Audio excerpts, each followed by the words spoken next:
Ракометната репрезентација на Македонија во драматичен финиш славеше над Романија со минимални 24-23, благодарение на голот на Ненад Костевски кој го постигна во последните секунди. Во самиот надпревар влеговме со многу математика околу пласман меѓу најдобрите 12. Имавме притисок со кој требаше да добиеме Романија колку што е можно поубедливо, а при тоа се надеваме на услуга од Данска да ја добие убедливо Португалија. Ние по потешкиот пат ја добивме Романија, отворивме одлично со 4-0, а потоа ја одржавме таа разлика од 3 до 4 гола, а најмалата беше +2 во неколку наврати, а на полувреме Македонија имаше предност од 13-9.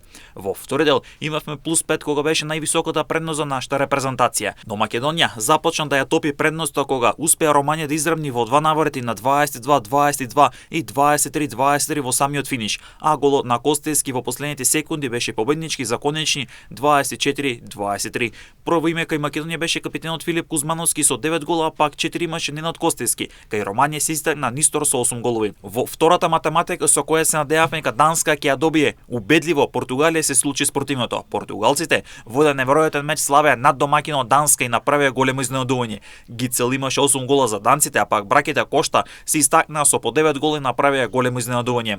Во нашата група Б, прва е Португалија со 5 бодови, втора е Данска со 4 бодови и овие две репрезентации патуваат во главната фаза. Македонија заврши на третото место со 3 бодови, а пак Романија со 3 порази на последното место без бодови. Победата над Романија за Македонија беше исклучително важна, бидејќи ни носи само еден бараж за пласман на светското првенство од 2027 година, кое се игра во Германија и многу веројатно како носители. Следна фаза на европското првенство покрај Португалија и Данска од групата Б обезбедија Германија и Шпанија од групата А, Франција и Норвешка од групата С, од групата Д следна фаза обезбедија Словенија и Швајцарија, од групата Ф следна фаза обезбедија Исланд и Унгарија. Групата Е ќе се комплетира вечерва, но тамо сигурно патуваат во следната фаза Шведска и Хрватска, а вечера овие две селекции ќе играат меѓусебно дерби, кое само ќе треба да потврди која селекција ќе биде прва, а која е втора. Со ова веќе се познати сите патници во следната фаза, односно оние екипи кои обезбедија пласман во топ 12.